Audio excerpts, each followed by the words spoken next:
Hello दोस्तों। तो जैसा कि पिछले एपिसोड में हमने देखा कि मास्टर ओ यांगसी ने यहाँ पर लेवल 6 की पिल रिफाइन कर ली थी, जिसका इस्तेमाल करते हुए वांगलिंग यहाँ पर मिस लिंगवान के लाइफ साइकिल को इंक्रीज करने के लिए उसे नेंशियन सोल लेवल में ब्रेक थ्रू करवा देता है। मगर ये सब हेवंस के रूल के खिलाफ था। चूँकि मिस लिंगवान का लाइफ साइकिल कम्प्लीट हो चुका था, तो इसलिए हेवन खुद उसकी सोल को यहाँ से लेकर जाने के लिए आ जाता है। हेवन के खिलाफ लड़ना किसी के भी बस की बात नहीं। लेकिन दूसरी तरफ वांगलिंग अपने प्यार को बचाने के लिए हेवन से टकराना शुरू हो गया, जहाँ पर उसने अपने एंशिएंट गॉड वाली मेन बॉडी को भी समन कर लिया था। लेकिन फिर भी वांगलिंग मिस लिंगवान को मरने से नहीं बचा पाया। इसलिए हम देखते हैं कि वांगलिंग मिस लिंगवान की नेंशियन सोल के लिए दूसरी बॉडी ढूंढना शुरू कर देता है, जिस प्रोसेस को हेवन रोकना चाहता था। और इसी वजह से यहाँ पर एक जबरदस्त फाइट हो गई थी। वांगलिंग की क्लोन बॉडी और मेन बॉडी दोनों एक दूसरे के साथ मर्ज होकर बहुत ही ज्यादा पावरफुल हो जाती है, जिस पावर की वजह से वांगलिंग यहाँ पर हेवन को कुछ देर के लिए रोकने में कामयाब हो गया था। साथ ही साथ वो मिस लिंगवान की सोल को एक प्रेग्नेंट लेडी की बॉडी में डाल देता है।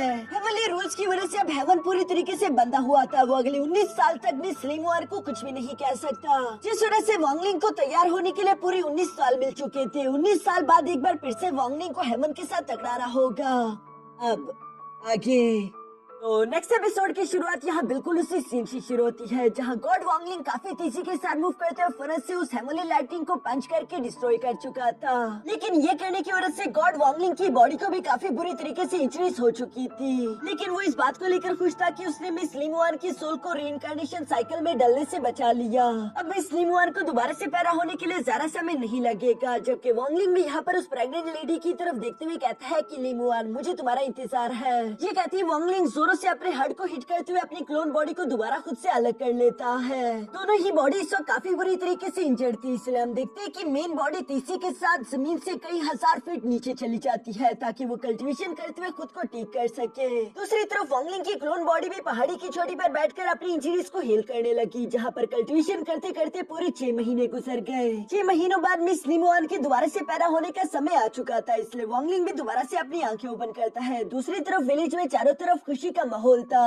एक आदमी जिसका नाम मिनिएचर साओ था, वो बहुत ही बेसब्री के साथ अपने बेटे के पैदा होने का इंतजार कर रहा था। तभी अचानक दरवाजा खुला और एक दाई अम्मा उसे बताती है कि मुबारक हो, आपको बेटी हुई है। ये सुनकर तो मिनिएचर साओ काफी ज्यादा खुश हो गया। साथ ही साथ वो दाई अम्मा मिनिएचर साओ को बताती है कि तुम्हारी बेटी इस वक्त थोड़ी कमजोर है, लेकिन उसे अच्छा खाना खिलाना ताकि वो ताकतवर हो सके। मिनिएचर साओ दाई अम्मा का शुक्रिया अदा करता है। साथ ही साथ वो फौरन से अपनी बेटी को देखने के लिए कमरे में इंटर हो गया। दूसरी तरफ दूर वांगलिंग भी यहाँ पर मिस लिंगवान के दोबारा से पैदा होने पर काफी सारा खुश था। उसके चेहरे पर स्माइल आ गई थी। इसके बाद हम लोगों को नेक्स्ट डे का सीन दिखाया गया, जहाँ वांगलिंग मिस लिंगवान को देखने के लिए उसके घर आ जाता है। मिस लिंगवान की मॉम तो सोई हुई थी, जबकि उसका नया नाम जाउरू है। वांगलिंग उस बच्चे को काफी प्यार से देखते हुए अपनी सोल आइज का इस्तेमाल करके उसे स्कैन करता है, जहाँ उसे जाउरू की बॉडी में मिस लिंगवान की सोल मिल गई थी। और वो खुश होते हुए कहता है कि मेरा ये प्लान काम कर गया, मिस लिंगवान बच चुकी है। साथ ही साथ वांगलिंग ने अपनी एनर्जी का इस्तेमाल करते हुए मिस लिंगवान की सोल को स्ट्रॉन्ग करना शुरू कर दिया। वो धीरे से कहते हैं कि इस वक्त तुम्हारी सोल काफी कमजोर है। एटलीस्ट तुम्हें 18 साल लगेंगे अपनी सारी की सारी पुरानी मेमोरीज हासिल करने के लिए। और तब 18 साल बाद जब तुम्हें तुम्हारी मेमोरीज मिल जाए, तो हेवन भी एक बार फिर से यहाँ पर जरूर आएगा। लेकिन इस बार चाहे जो मर्जी हो जाए, मैं तुम्हें किसी भी हाल में प्रोटेक्ट करूंगा। जो सब कहने के बाद यहाँ 1 साल गुजर जाता है। 1 साल बाद सीन शिफ्ट होकर दूसरी तरफ यहाँ पर उसी पुरानी लड़की मिस जी सीन पर आ जाता है, जो कि मिस्टीरियस क्लाउड सेक्ट से बिलोंग करती थी। ये वही लड़की है जिससे वांगलिंग ने लेवल 6 की पिल रेसिपी को कॉपी किया था। साथ ही साथ तब के टाइम इस लड़की ने वांगलिंग से मदद मांगी थी कि प्लीज मेरे साथ लैंड ऑफ इमोर्टल ग्रेवयार्ड चलो, वहाँ से मुझे अपने फादर की रिमेन्स लाने हैं। वांगलिंग ने तो ये सब मना कर दिया था, लेकिन यहाँ पर जीजी ने अपने साथ चलने के लिए कुछ और लोगों को एग्री कर लिया है, जिनमें से एक संडियान और दूसरी तरफ मास्टर क्यू भी था। ये लोग टोटल 6 वॉरियर्स थे, जो कि लैंड ऑफ इमोर्टल ग्रेवयार्ड जाने के लिए तैयार थे। लेकिन वहाँ तक जाने का रास्ता चू कंट्री से गुजर कर जाता था, और ये लोग चलते चलते यूनिटिया सेट के काफी पास आ चुके थे। जहाँ रुककर अभी ये लोग कुछ बातें कर ही रहे थे, तभी अचानक इन लोगों के सामने एक बहुत ही सारा खतरनाक औरा के साथ वहाँ पर एक आदमी टेलीपोर्ट होकर आ जाता है, जिसे देखकर तो ये सब लोग पूरी तरीके से घबरा चुके थे, क्योंकि वो आदमी असल में सुसाकू किंगडम का एक मैसेंजर था, जिस मैसेंजर की पावर बहुत ही ज्यादा टेरिफाइंग थी। वो यहाँ पर वांगलिंग की उसी पगोड़ा वाले वैली की तरफ आते हुए कहता है कि ज़ेंग यू, मेरे दोस्त, मैं तुम्हारे लिए यहाँ पर लॉर्ड ऑफ सुसाकू की तरफ से एक ऑर्डर लेकर आया हूँ। इस ऑर्डर के मुताबिक तुम्हें 3 महीने महीने बाद वेस्टर्न माउंटेन हेवनली अल्टर पर आकर रेड बटरफ्लाई के साथ लाइफ एंड डेथ बैटल लड़नी होगी। यहाँ ज़ेंग न्यू का नाम सुनकर तो जीजिन काफी ज्यादा सरप्राइज हो गई थी, क्योंकि उन्हें बिल्कुल भी मालूम नहीं था कि ज़ेंग न्यू यहाँ पर रहता है। साथ ही साथ अचानक उस पगोड़ा के अंदर से काफी ज्यादा खतरनाक एनर्जी भी अनलीश हुई, चुकी सब लोगों को पीछे की तरफ धकेल देती है। ये एनर्जी असल में किसी और की नहीं बल्कि वांगलिंग की थी, जो कि उस मैसेंजर को देखकर कहता है कि जाकर अपने सुजाकू लॉर्ड को बता दो कि मैं इस तरह से किसी का ऑर्डर नहीं मानता, और अगर तुम लोगों को बैटल ही करनी है तो मैं रेड बटरफ्लाई के साथ बैटल करने के लिए तैयार हूँ, लेकिन वो भी 10 साल बाद। यहाँ ज़ेंग न्यू का ये एरोगेंट बिहेवियर उस मैसेंजर को तो काफी सारा बुरा लगा। वो फिलहाल कुछ कर भी नहीं सकता था, इसलिए वो उड़ते हुए अपने लॉर्ड सुजाकू के पास यहाँ से रवाना हो गया। पीछे की तरफ संडियान और मास्टर क्यू ये सब देखकर काफी सारा सरप्राइज हो गए थे कि कोई भी सुजाकू प्लेनेट के मैसेंजर के साथ इस तरह का बिहेवियर नहीं कर सकता। ये बात तो माननी पड़ेगी कि ज़ेंग न्यू वाकई में काफी ज्यादा खतरनाक है। तभी अचानक दूसरी तरफ उस वैली के अंदर से वांगलिंग की आवाज सुनाई थी, जो कि संडियान और मास्टर क्यू को बुलाते हुए कह रहा था कि मेरे पुराने दोस्तों, वैली में मैं तुम लोगों को वेलकम करता हूँ, अंदर आ जाओ। पुराने दोस्तों वाला वर्ड सुनकर तो जीजिन भी हैरान हो गई थी, लेकिन संडियान उस आवाज को शायद पहचान किया, इसलिए वो जोर जोर से हंसने लगा। साथ ही साथ ये लोग उड़ते हुए वैली के अंदर आ जाते हैं, जहाँ पर नीचे की तरफ हमें देखने को मिला कि वांगलिंग तो आराम से बैठकर वाइन पी रहा था। और वांगलिंग को देखकर ये सबके सब लोग ही शॉक हो गए, क्योंकि इन लोगों ने बिल्कुल भी एक्सपेक्ट नहीं किया था कि वांगलिंग ही ज़ेंग न्यू है। यहाँ वांगलिंग इन सब लोगों को ग्रीट करते हुए फौरन से वाइन इन्हें सर्व करते हुए कहता है कि वाइन एंजॉय करिए। दूसरी तरफ संडियान वाइन को पीते हुए वांगलिंग से कहता है कि मुझे समझ नहीं आ रहा कि आखिर हमें तुम्हें क्या कहकर पुकारना चाहिए, वांगलिंग या फिर ज़ेंग न्यू। जिस पर वांगलिंग मुस्कुराते हुए जवाब देकर कहता है कि जो मर्जी पुकार लो, ये तो सिर्फ नाम ही है, इससे क्या ही फर्क पड़ेगा। दूसरी तरफ जीजिन घबराते हुए ज़ेंग न्यू से माफी मांगते हुए कहती है कि प्लीज वांगलिंग मुझे माफ कर दीजिए, पिछली बार मुझे आपकी आइडेंटिटी के बारे में मालूम नहीं था। अगर मुझे मालूम होता कि आप ज़ेंग न्यू है तो मैं आपके साथ कभी भी वैसा बिहेवियर नहीं करती। उसकी ये बातें सुनकर दूसरी तरफ वांगलिंग भी जवाब देते हुए कहते हैं कि अगर मुझे अच्छे से याद है तो तुम वही लड़की हो ना जीजिन, जो कि लैंड ऑफ इमोर्टल ग्रेवयार्ड में जाकर अपने फादर की रिमेन्स लेकर आना चाहती है। जिस पर जीजिन भी वांगलिंग को जवाब देते हुए कहती है कि आपने बिल्कुल सही पहचाना। दूसरी तरफ संडियान हंसते हुए वांगलिंग से कहता है कि वांगलिंग तुम भी हमारे साथ वहाँ पर क्यों नहीं चलते। जो सुनकर वांगलिंग उसे जवाब नहीं देता, बल्कि वो वाइन को एंजॉय करते हुए सवाल करके पूछता है कि वैसे संडियान तुम वहाँ पर क्यों जा रही हो, तुम्हारा वहाँ पर जाने का क्या मकसद है। संडियान तो ये बात सुनकर पूरी तरीके से खामोश होकर जीजिन की तरफ देखने लगा, जिस पर जीजिन जवाब देते हुए कहती है कि असल में लैंड ऑफ इमोर्टल ग्रेवयार्ड के अंदर एक सीक्रेट ऑब्जेक्ट है, जिसे रीइंकार्नेशन ट्री के नाम से जाना जाता है। असल में उस तरह के टोटल 9 रीइंकार्नेशन ट्री वहाँ पर मौजूद है, और मेरे पास एक मैप भी है जिसमें उनकी लोकेशन मार्क है। अगर कोई भी वहाँ पर जाकर कल्टीवेशन प्रैक्टिस करेगा तो उसका रेवल ब्रेक थ्रू हो सकता है। ये सुनकर वांगलिंग जवाब देते हुए कहता है कि हाँ तुमने बिल्कुल सही कहा, रीइंकार्नेशन ट्री के नीचे बैठकर कोई भी एंशिएंट सोल लेवल या फिर उससे नीचे का कल्टीवेटर अपना लेवल ब्रेक थ्रू कर पाएगा, लेकिन गॉड लेवल कल्टीवेटर्स के लिए उसका ज्यादा फायदा नहीं। तो संडियान मेरे सवाल का जवाब दो कि आखिर तुम वहाँ पर क्यों जाना चाहते हो। ये सुनकर अब संडियान हंसते हुए कहते हैं कि वांगलिंग वाकई में तुम्हारी नजर काफी सारा तेज है, क्योंकि तुम छुपी हुई हर बात को पहचान लेते हो। मुझे माफ कर देना जीजिन, क्योंकि ये वो सच्चाई नहीं कि मैं वहाँ पर रीइंकार्नेशन ट्री के लिए जा रहा हूँ। असल में मैं वहाँ पर जा रहा हूँ रीइंकार्नेशन फ्रूट को हासिल करने के लिए। यहाँ इस रीइंकार्नेशन फ्रूट के बारे में जीजिन ने तो कुछ भी नहीं सुना था, जिस पर संडियान बताता है कि ये रीइंकार्नेशन फ्रूट काफी कमाल का है। ये किसी भी सोल फॉर्मेशन लेवल के गॉड के सोल ट्रांसफॉर्मेशन लेवल में ब्रेक थ्रू करने के चांसेस 30% तक इंक्रीज कर देगा। इसलिए ये रीइंकार्नेशन ट्रेजर बहुत ही ज्यादा कीमती है। ब्रदर वांगलिंग, क्या तुम हमारे साथ वहाँ पर चलोगे? क्योंकि अगर तुम इसके लिए मान जाते हो तो ये मिशन और भी ज्यादा आसान हो जाएगा, और मैं तुम्हारे साथ रीइंकार्नेशन फ्रूट को 50-50 शेयर करने के लिए भी तैयार हूँ। जो सुनकर दूसरी तरफ वांगलिंग सवाल करते हुए कहता है कि अगर ये रीइंकार्नेशन फ्रूट इतना ही ज्यादा कीमती ट्रेजर है तो तुम आखिर इसे मेरे साथ शेयर क्यों करना चाहते हो? क्यों ना तुम अकेले ही वहाँ पर जाकर इस पूरे के पूरे रीइंकार्नेशन फ्रूट को अपने लिए हासिल कर लो। जिस पर संडियान सच्चाई बताते हुए वांगलिंग को बताता है कि असल में लैंड ऑफ इमोर्टल ग्रेवयार्ड एक बहुत ही ज्यादा डेंजरस प्लेस है। वहाँ पर एक बहुत ही ज्यादा अजीब स्ट्रेंज मैजिकल वाइल्ड मैन की प्रजाति रहती है। इवन कि उनमें से तो कुछ इतने ज्यादा खतरनाक है कि सुजाकू किंगडम वाले भी उन लोगों से पंगा लेना नहीं चाहते। इसलिए अगर ब्रदर वांगलिंग तुम हमारे साथ चलने के लिए एग्री हो जाओ तो मुझे पूरे यकीन है कि हम लोग वहाँ से खाली हाथ नहीं आएंगे, बल्कि मुझे सिर्फ 3 ही घंटे चाहिए रीइंकार्नेशन ट्री से रीइंकार्नेशन फ्रूट को पैदा करवाने के लिए। एक बार ऐसा हो जाए फिर तो तुम जानती हो कि इसका हमें कितना सारा फायदा होगा। तो बताओ वांगलिंग, क्या तुम हमारे साथ चलोगे? जो सुनकर भी वांगलिंग कोई जवाब नहीं देता, बल्कि वो आराम से वाइन पी रहा था। ये देखकर संडियान हंसते हुए कहता है कि चलो कोई बात नहीं, हम तुम्हारा लैंड ऑफ इमोर्टल ग्रेवयार्ड की इंटरेस्ट पर पूरा 1 महीना इंतजार करेंगे। अगर तुम वहाँ पर ना आए तो हम अकेले ही अंदर चले जाएंगे। अब इसके बाद हम तुम्हें और ज्यादा डिस्टर्ब डिस्टर्ब नहीं करेंगे। जो सब कहने के बाद संडियान यहाँ पर वांगलिंग को अलविदा करते हुए फौरन अपने दोस्तों के साथ यहाँ से रवाना हो गया।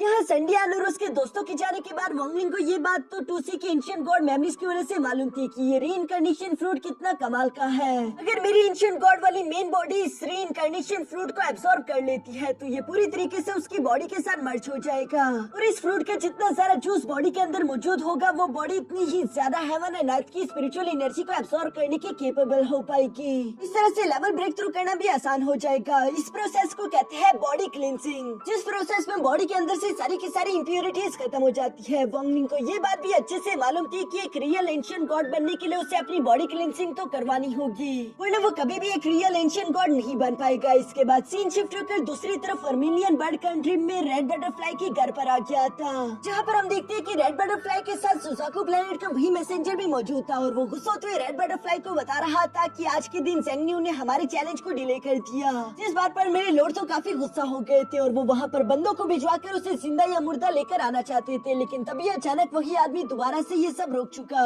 क्योंकि वो इस वर्मिलियन स्टार का एक बहुत ही ज्यादा पावरफुल डीटी है, इसलिए हम उसके खिलाफ कुछ भी नहीं कर सकते। हमें उसके ऑर्डर्स को तो माना ही होगा। लेकिन मुझे समझ नहीं आ रहा कि आखिर ये ज़ेंगन्यू है कौन और इसकी आइडेंटिटी क्या है। इसका बैकग्राउंड यकीनन किसी न किसी स्ट्रॉन्ग फैमिली से जाकर मिलता होगा, जिसकी वजह से इतनी पावरफुल डीटी उसको प्रोटेक्ट कर रही है। इवन उसने हमारे लॉर्ड को 3 दफा गुस्सा दिलाया, लेकिन फिर भी हर बार उसे बख्श दिया गया। मुझसे अब ये सब बर्दाश्त नहीं हो रहा। जो सब कहते हैं सुजाकू प्लेनेट का वो मैसेंजर यहाँ रेड बटरफ्लाई की तरफ भी देखता है, जो कि अभी भी अपनी कल्टिवेशन प्रैक्टिस कर रही थी, इसलिए वो गुस्सा होते हुए कहते हैं कि जूनियर सिस्टर, मैं नीचे माउंटेन्स पर जा रहा हूँ, जहाँ पर मैं चुपके से उस लड़के ज़ेंगन्यू को जान से मार डालूंगा। अगर मेरे इस काम के बारे में मेरे सीनियर्स को पता चल भी गया तब भी ज्यादा से ज्यादा क्या होगा, वो यकीनन मुझे 100 साल या फिर 200 साल की सजा दे देंगे, लेकिन मैं इसके लिए तैयार हूँ। तभी अचानक रेड बटरफ्लाई यहाँ पर उस आदमी को रोकते हुए कहती है कि सीनियर ब्रदर प्लीज ऐसा मत करना, क्योंकि ज़ेंगन्यू ने मेरे साथ काफी बुरा किया है। उसने मेरे डाउ हार्ट को डिस्ट्रॉय करने की कोशिश की, लेकिन उसे अब मालूम नहीं कि मेरा डाउ हार्ट तो पहले से भी ज्यादा ताकतवर हो गया, इसलिए मैं खुद ज़ेंगन्यू को अपने हाथों से जान से मारना चाहती हूँ। बेशक अब तक मैं जाकर ज़ेंगन्यू से फाइट कर चुकी होती, लेकिन लॉर्ड ऑफ सुजाकू मुझे ये सब करने नहीं दे रहे। आखिर इसके पीछे उनका क्या मकसद है मुझे ये बात तो मालूम नहीं, लेकिन वो चाहते हैं कि सबके सामने हम एक लाइफ एंड डेथ बैटल लड़ रहे हैं। अगर लॉर्ड सुजाकू यही चाहते हैं तो मैं बिल्कुल ऐसे ही करूंगी और सबके सामने ज़ेंगन्यू को जान से मार डालूंगी। जो सारी बातें सुनते हुए दूसरी तरफ वो सीनियर ब्रदर भी धीरे से यहाँ रेड बटरफ्लाई के पास आकर अपने पास से एक रीजनरेशन एलेक्सर बाहर की तरफ निकालते हुए बताता है कि रेड बटरफ्लाई ये मैं तुम्हारे लिए स्पेशली इस चीज से लेकर आया हूँ, इसको ले लो। इसका इस्तेमाल करते हुए तुम अपने कटे हुए हाथ को दोबारा से रीग्रो कर पाओगी। जिस पर रेड बटरफ्लाई उसे मना करते हुए कहती है कि नहीं, जब भी मैं अपने इस टूटे हुए हाथ की तरफ देखती हूँ तो मुझे ज़ेंगन्यू पर और ज्यादा गुस्सा आता है। जब तक मैं उसे जान से नहीं मार देती तब तक मैं अपना हाथ दोबारा से रिजनरेट नहीं करूंगी। मैं चाहती हूँ कि मेरे अंदर का ये गुस्सा उसके लिए ऐसा ही जिंदा रहे। यहाँ जब रेड बटरफ्लाई ये सब कह रही थी तभी अचानक उसके माथे पर एक ब्लैक कलर की लाइन आ जाती है, जिसकी वजह से उसे बहुत ही ज्यादा तकलीफ हो रही थी, इवन कि उसे खून की उल्टी आने लगी।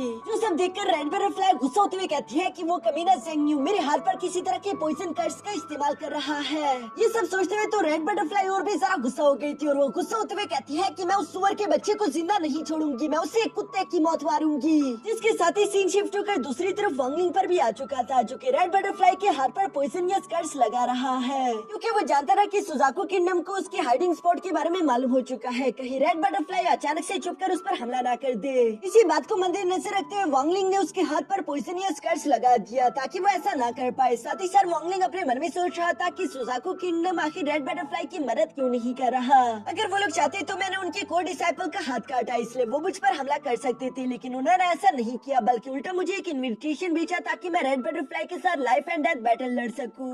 जरूर इसके पीछे उनकी कोई न कोई बहुत बड़ी वजह होगी जो कि मुझे नहीं मालूम, लेकिन रेड बटरफ्लाई के साथ मेरी जंग होना तो तय है, इसलिए जब तक जंग का वो वक्त नहीं आ जाता मुझे खुद को तैयार करना होगा। जो कहती है वांगलिंग ने यहाँ पर फौरन सबसे छोटे गोड शूटिंग चैरियोट को बाहर की तरफ निकाल लिया था, जिसके अंदर एक बीस्ट ट्रैप है। वैसे तो टोटल वांगलिंग के पास इस तरह के 3 सिल्वर हॉर्न थंडर बीस्ट है और ये उनमें से सबसे ज्यादा छोटा था, पर फिर भी इसकी स्ट्रेंथ बहुत ही ज्यादा खतरनाक थी। साथ ही साथ ये फिलहाल के लिए वांगलिंग का भी कोई ऑर्डर नहीं मानता, इसलिए ये सिल्वर हॉर्न थंडर बीस्ट काफी गुस्से के साथ धीरे धीरे वांगलिंग की तरफ बढ़ने लगा। जो सब देखकर वांगलिंग फौरन अपने बीस्ट टेमिंग सर्कल आर्टिफैक्ट के अंदर से यहाँ पर अपने थंडर टॉड को बाहर की तरफ निकाल लेता है, जहाँ वो थंडर टॉड पूरी तरीके से अब रिकवर कर चुका था। पहली दफा जब ये थंडर टॉड वांगलिंग को मिला था तब ये बहुत ही बुरी तरीके से इंजर्ड था और मरने की हालत पर था। अगर वांगलिंग ने इसे ना कैद किया होता तो ये मारा जा चुका होता, मगर अभी के टाइम वांगलिंग उससे बता रहा था कि मैं तुम्हें अपनी बीस्ट टेमिंग सर्कल से आजाद करने लगा हूँ, क्योंकि मुझे इस बीस्ट टेमिंग सर्कल आर्टिफैक्ट का इस्तेमाल करते हुए सिल्वर हॉर्न थंडर बीस्ट को कैद करना है। इसलिए अब आगे तुम पर ही डिपेंड करेगा कि तुम्हें मेरे साथ रहना है या फिर तुम यहाँ से जाना चाहते हो। जो सुनकर दूसरी तरफ वो थंडर टोड भी हमें सर हिलाने लगा। ये सब देखकर वॉन्गलिंग ने फौरन अपने बीस्ट टेमिंग सर्कल के अंदर से यहाँ पर उस थंडर टोड की स्पिरिट को बाहर की तरफ निकाल दिया, जिसकी वजह से अब ये थंडर टोड पूरी तरीके से आजाद हो चुका है। साथ ही इससे पहले कि सामने की तरफ मौजूद वो सिल्वर हॉर्न थंडर बीस्ट यहाँ आगे की तरफ बढ़कर वॉन्गलिंग पर हमला कर पाता, तभी अचानक वॉन्गलिंग ने अपने बीस्ट टेमिंग सर्कल का इस्तेमाल करना शुरू कर दिया, जिसमें अपने खून के कतरे को मर्ज करने के साथ ही हम देखते हैं कि वॉन्गलिंग ने यहाँ पर उस सिल्वर हॉर्न थंडर बीस्ट को कैप्चर करना शुरू कर दिया था, जिसकी वजह से कई सारे चेंज फौरन उसे जकड़ लेते हैं। यहाँ वॉन्गलिंग उस गॉड शूटिंग चैरियट की स्पिरिट बीस्ट को कंट्रोल करने की अपनी पूरी कोशिश कर रहा था, लेकिन दूसरी तरफ वो सिल्वर हॉर्न थंडर बीस्ट भी काफी ज्यादा खतरनाक है, जो कि अपनी स्ट्रेंथ का इस्तेमाल करते हुए यहाँ पर वॉन्गलिंग के उन स्पिरिचुअल चेंज को तोड़ रहा था। साथ ही साथ उसकी बॉडी से निकलने वाली एनर्जी थंडर टोड को तो पीछे की तरफ धकेल चुकी, जबकि वॉन्गलिंग कैसे तैसे उस बीस्ट के सामने टिका रहा। आखिरकार हम देखते हैं कि उसने अपनी बीस्ट टेमिंग सर्कल का इस्तेमाल करते हुए सिल्वर हॉर्न थंडर बीस्ट को उसके अंदर कैद कर लिया था। जिस आर्टिफैक्ट का इस्तेमाल करते हुए पहले जैसे वॉन्गलिंग ने उस थंडर फ्रॉग को कंट्रोल करके रखा हुआ था, वो इस सिल्वर हॉर्न थंडर बीस्ट को भी बिल्कुल वैसे ही कंट्रोल करके रख सकता है। यहाँ वॉन्गलिंग अभी ये सब सोच ही रहा था कि तभी अचानक वो देखते हैं कि थंडर फ्रॉग उसके साथ आकर खड़ा हो गया, जो देखकर वॉन्गलिंग उसकी तरफ देखते हुए पूछता है कि क्या तुम सच में मुझे ही फॉलो करना चाहते हो, क्योंकि अगर तुम चाहो तो तुम यहाँ से जाने के लिए आजाद हो। लेकिन दूसरी तरफ वो थंडर फ्रॉग वॉन्गलिंग को फॉलो करना चाहता था और उससे अपना फैसला कर लिया है, जो जानकर तो वॉन्गलिंग को भी खुशी हुई। अब इसके बाद नेक्स्ट सीन यहाँ पर हमें ज़ाउरू का दिखाया गया, जहाँ उसके पेरेंट उसे सुलाते उसके रूम से बाहर चले गए थे। तभी अचानक वॉन्गलिंग वहाँ पर आ जाता है, जो कि ज़ाउरू की बॉडी में मौजूद मिस लिमुआन से मिलने के लिए आया हुआ था। ज़ाउरू जो कि बेशक ही वॉन्गलिंग को नहीं जानती थी, लेकिन अभी भी उसके पास मिस लिमुआन की थोड़ी बहुत मेमोरीज है, जिसकी वजह से उसे खुद नहीं पता, लेकिन वो वॉन्गलिंग को देखकर मुस्कुराने लगी। दूसरी तरफ वॉन्गलिंग यहाँ पर मिस लिमुआन से कहता है कि मुझे यहाँ से जाना होगा, क्योंकि एक बार जब तुम 18 साल की होगी तुम्हारी सारी मेमोरीज वापस आ जाएगी और तब के टाइम हेवन भी वापस जरूर आएगा और मुझे तुम्हें किसी भी हाल में बचाना है, इसलिए मुझे हेवन से टकराने के लिए पहले ही तैयारियां करनी होगी। दूसरी तरफ हम देखते हैं कि वो क्यूट सी बच्ची तो वॉन्गलिंग को देखकर इसी तरह मुस्कुराती जा रही थी। उसे बेशक कुछ समझ तो नहीं आ रहा था, लेकिन उसे वॉन्गलिंग का सिर्फ अपने साथ एहसास ही अच्छा लग रहा है। दूसरी तरफ वॉन्गलिंग यहाँ पर मिस लिमुआन से कहता है कि बेशक लैंड ऑफ इमोर्टल ग्रेवयार्ड एक बहुत ही ज्यादा डेंजरस प्लेस है, पर फिर भी मुझे अपनी सेल्फ कल्टिवेशन इंक्रीज करने के लिए वहाँ पर जाना ही होगा। जो कहती वॉन्गलिंग यहाँ से गायब हो जाता है और वॉन्गलिंग के जाने की वजह से उस छोटी बच्ची ने जोर जोर से रोना शुरू कर दिया था, जो देखकर उसके पेरेंट्स को तो कुछ भी समझ नहीं आता। लेकिन दूसरी तरफ वॉन्गलिंग जो कि घर के बाहर मास्टर ल्यूफी के साथ खड़ा था, वो उसे बताता है कि एक दिन बाद मैं यहाँ से चला जाऊंगा और कुछ अरसे तक मैं वापस नहीं लौट कर आ सकता, इसलिए जब तक मैं यहाँ पर नहीं हूँ तो मैं मिस लिमुआन का अच्छे से ध्यान रखना है, कोई भी गलती नहीं होनी चाहिए। जिस पर मास्टर ल्यूफी कहते हैं कि ग्रैंड मास्टर आप बिल्कुल फिक्र ना करें। ये सब सुनकर वॉन्गलिंग ने अपने पास से मिस्टर ग्रीन के टाइम डोमेन वाले वुडन कार्व स्टैचू को फौरन से बाहर निकाल लिया था और वो मास्टर ल्यूफी को बताता है कि तुम्हें बहुत ज्यादा टैलेंट है। अगर तुम वफादारी के साथ अपना काम पूरा करते हो और अच्छे से मेहनत करते हो तो यकीनन एक न एक दिन तुम गॉड लेवल में ब्रेक थ्रू कर लोगे और तब ये तुम्हारे काम आएगा।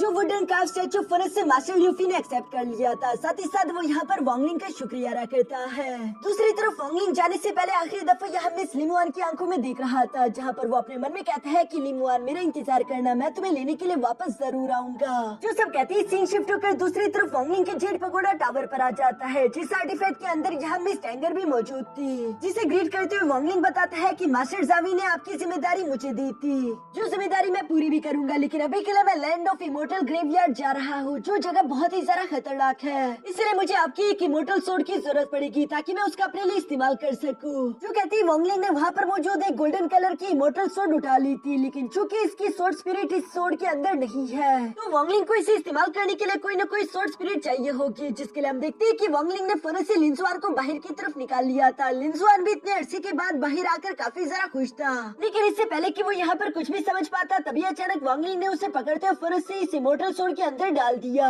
जिस वजह से उस इमोर्टल सोर्ड का कलर ट्रांसफॉर्म होकर गोल्डन से रेड हो चुका था। अंदर की तरफ मुझे लिंजुआन गुस्सा होते हुए कहता है कि ये बात बिल्कुल भी अच्छी नहीं, अब मुझसे गधों की तरह काम करवाते हो लेकिन बदले में मुझे कोई इनाम नहीं देते। जो सुनकर वॉन्गलिंग ने फौरन अपने पास से कुछ वंडरिंग सोर्स निकालते हुए यहाँ पर लिंजुआन को खिला दी, जिस पर तो लिंजुआन भी खुश हो गया था। अब इसके बाद हम देखते हैं कि वॉन्गलिंग ने उस इमोर्टल सोर्ड के एक स्लैश का इस्तेमाल करते हुए पूरे के पूरे पहाड़ को तोड़ दिया था, जो पावर काफी जरा खतरनाक दिखाई दे रही थी। लेकिन वॉन्गलिंग अभी भी अपने मन में कहता है कि मैं इमोर्टल सोर्ड की फुल पावर का इस्तेमाल नहीं कर पा रहा, क्योंकि मैंने इसकी सोर्ड स्पिरिट के तौर पर एक मामूली डीमन का इस्तेमाल किया है, जो जो सुनकर तो अब मैं सोच में पड़ गया हूँ कि आखिर इस इमोर्टल सोर्ड की असली ताकत क्या होगी। इसके बाद हम देखते हैं कि वॉन्गलिंग ने उस इमोर्टल सोर्ड को अपने पास रख लिया था। साथ ही साथ वो जीट पगोडा टावर को भी अपने पास रखते हुए अपने मन में कहता है कि मुझे अपने इमोर्टल सोर्ड के लिए कोई न कोई दूसरी पावरफुल सोर्ड स्पिरिट भी तलाश करनी होगी ताकि मैं फ्यूचर में इसकी फुल पोटेंशियल का इस्तेमाल कर सकूं। इसके बाद नेक्स्ट सीन हम लोगों को यहाँ लैंड ऑफ इमोर्टल ग्रेवयार्ड की ओपनिंग का दिखाया जाता है, जहाँ पर जीजिन और उसके साथी इंतजार कर रहे थे। पूरा महीना गुजर गया लेकिन अभी भी वॉन्गलिंग वहाँ पर नहीं आया था। संडियान यहाँ पर जीजिन से सवाल करते हुए पूछता है कि आखिर तुम लैंड ऑफ इमोर्टल ग्रेवयार्ड के लेयर्स के बारे में कितना जानती हो, जिस पर जीजिन जवाब देते हुए कहती है कि इस लैंड ऑफ इमोर्टल ग्रेवयार्ड के कई सारे लेयर्स हैं और मेरे फादर ने मुझे बताया था कि पहले 4 लेयर ही सिर्फ सेफ है। जितना ज्यादा हम नीचे के लेयर्स में जाने की कोशिश करेंगे खतरा उतना ज्यादा रहेगा, मगर हमें फिक्र करने की कोई जरूरत नहीं क्योंकि 3rd लेयर पर ही हमारा रीइंकार्नेशन ट्री मौजूद है। मेरे फादर ने ये खुद अपनी आंखों से देखा था। जो सारी बातें सुनकर संडियान धीरे से कहते हैं कि काश वॉन्गलिंग यहाँ पर होता तो 3 सोल फॉर्मेशन लेवल के मास्टर नीचे जाते, इस तरह मिशन और ज्यादा आसान हो जाता। लेकिन चलो कोई बात नहीं, अगर अभी भी हम लोग 3rd लेयर से नीचे ना जाए तो खतरे वाले और परेशान होने वाली कोई बात नहीं होगी। जो सब अभी संडियान कह ही रहा था कि तभी अचानक इन लोगों को अपने साइड से वॉन्गलिंग का ऑरा महसूस हुआ, इसलिए ये सब लोग खुश होते हुए फौरन से उसी तरफ देखते हैं जहाँ पर वॉन्गलिंग काफी कूल तरीके से इन लोगों के सामने आ गया था। साथ ही साथ वो एक स्कल को इनके सामने फेंकते हुए कहता है कि माफ कर दो, मुझे आने में देरी हो गई क्योंकि रास्ते में एक छोटी सी प्रॉब्लम हो चुकी थी। यहाँ संडियान तो स्कल को देखकर बहुत ही ज्यादा सरप्राइज हो गया था। दूसरी तरफ वॉन्गलिंग उसे बताता है कि जब मैं लैंड ऑफ इमोर्टल ग्रेवयार्ड के एरिया में इंटर हुआ तो मैंने महसूस किया कि कोई मुझ पर छुपकर नजर रखते हुए मुझ पर हमला करने का सोच रहा है, इसलिए मैंने पहले ही उसे जान से मार डाला। कहीं ये वही वाइल्ड मैन तो नहीं जिसके बारे में तुम बात कर रहे थे। यहाँ वॉन्गलिंग की बातें सुनकर सब लोग ही घबराए हुए थे। मास्टर क्यों सवाल करते हुए कहते हैं कि आखिर ये वाइल्ड मैन कैसे हो सकता है, क्योंकि वाइल्ड मैन तो हमेशा से अंडरग्राउंड रहते थे, वो लोग कभी भी सरफेस पर नहीं आए, तो आखिर ये सरफेस पर क्या कर रहा था। जिस पर संडियान जवाब देते हुए कहता है कि शायद लैंड ऑफ इमोर्टल ग्रेवयार्ड के नीचे कुछ बहुत बड़ा हो रहा होगा, जिसकी वजह से इसे मजबूरन ऊपर आना पड़ा। इससे पहले की सिचुएशन और सारा बिगड़ जाए, हम लोगों को जल्द से जल्द नीचे जाकर अपना काम पूरा करते हुए वापस आ जाना चाहिए। हमारे पास जाया करने के लिए बिल्कुल भी वक्त नहीं। जो सब कहते हैं संडियान, वॉन्गलिंग बाकी सब लोगों के साथ मिलकर यहाँ लैंड ऑफ इमोर्टल ग्रेवयार्ड के फर्स्ट लेयर में इंटर हो जाते हैं, जहाँ जीजिन ने इन्हें बताया कि हमें ईस्ट की तरफ 2nd लेयर का दरवाजा मिलेगा और ये सब लोग ईस्ट की तरफ बढ़ने लगे। यहाँ रास्ते में उड़ते हुए वॉन्गलिंग अपनी कॉशियस रेस का इस्तेमाल करते हुए इस एरिया की बाउंड्रीज को ढूंढने की कोशिश कर रहा था, लेकिन ये जगह बहुत ही सारा बड़ी थी। यहाँ जब वॉन्गलिंग ये सब कर ही रहा था तभी अचानक पीछे से कुछ वियर्ड आदमियों ने तेजी के साथ इन लोगों पर धावा बोल दिया, क्योंकि इनके एक ग्रुप मेंबर को जान से मारने ही वाले थे। लेकिन दूसरी तरफ संडियान फौरन से अपनी पावर्स का इस्तेमाल करते हुए खुद को उस मेंबर को बचा लेता है। साथ ही साथ वो धीरे से उन हमला करने वाले आदमियों की बॉडी की तरफ बढ़ते हुए कहता है कि ये वाइल्ड मैन तो नहीं लग रहे। वॉन्गलिंग भी उसकी बात सुनकर सवाल करते हुए पूछता है कि अगर ये लोग वाइल्ड मैन नहीं तो ये कौन है, जिस पर संडियान ने जवाब दिया कि ये तिलिस्मिन पपेट है। ये सुनकर मास्टर क्यों भी सरप्राइज होते हुए कहते हैं कि आखिर यहाँ पर तिलिस्मिन पपेट आए कहाँ से, क्या कोई और भी हमारे अलावा यहाँ पर मौजूद होगा। जिस पर मास्टर संडियान जवाब देते हुए कहती है कि नहीं, मैंने सुना है कि वाइल्ड मैन के पास ये एबिलिटीज है कि वो डार्क ऑरा का इस्तेमाल करते हुए बेस्ट से बेस्ट तिलिस्मिन पपेट रिफाइन कर सकते हैं, लेकिन इन तिलिस्मिन पपेट की पावर उन वाइल्ड मैन जैसी नहीं होती। वाइल्ड मैन और भी सारा डेंजरस होंगे, पर मुझे एक बात समझ नहीं आ रही कि ये तिलिस्मिन पपेट तो हमें 2nd लेयर में मिलने चाहिए थे, ये 1st लेयर में क्या कर रही है। दूसरी तरफ वॉन्गलिंग भी उस तिलिस्मिन पपेट के माथे के ऊपर बने हुए वन लीफ की तरफ देख रहा था, जिसे देखते हुए वॉन्गलिंग अपने मन में सोचता है कि आखिर इस पत्ते का मतलब क्या होगा। यहाँ जब वॉन्गलिंग ये सब सोच रहा था तभी अचानक पीछे से जीजिन की तबीयत खराब होने लगी, लेकिन फिर भी वो अपने दोस्तों से कहती है कि चलो हमें 2nd लेयर की एंट्रेंस की तरफ बढ़ना चाहिए। मगर इससे पहले कि ये लोग उस एंट्रेंस की तरफ बढ़ पाते तभी अचानक उसके अंदर से एक 3 लीफ वाला वाइल्ड मैन निकलकर फौरन से बाहर आ गया, जो कि बहुत ही खूंखार लग रहा था और इसकी पावर भी एक नेंशियन सोल लेवल की कल्टीवेटर के बराबर थी। वो बाहर आने के बाद अपने जंगली भाषा में वॉन्गलिंग और उसके साथियों को देखते हुए कहते हैं कि आउटसाइडर्स तुम सब मरोगे। उस 3 लीफ वाइल्ड मैन का भी ये कहना ही था कि तभी अचानक उसकी तरह और भी कई सारे जंगली कल्टीवेटर फौरन से बाहर आ गए, जो सब एक साथ मिलते हुए इन लोगों को जान से मारने के लिए फौरन इन पर हमला कर देते हैं। दूसरी तरफ वॉन्गलिंग ने ये सब कुछ बिल्कुल भी नहीं सोचा था कि नीचे की तरफ अचानक से उन पर ऐसे कोई हमला कर देगा, लेकिन वो भी फौरन से अपनी पावर्स एक्टिवेट कर लेता है ताकि वो इनसे फाइट कर सके। और इसी सीन के साथ हमारा ये एपिसोड यहीं पर खत्म हो गया।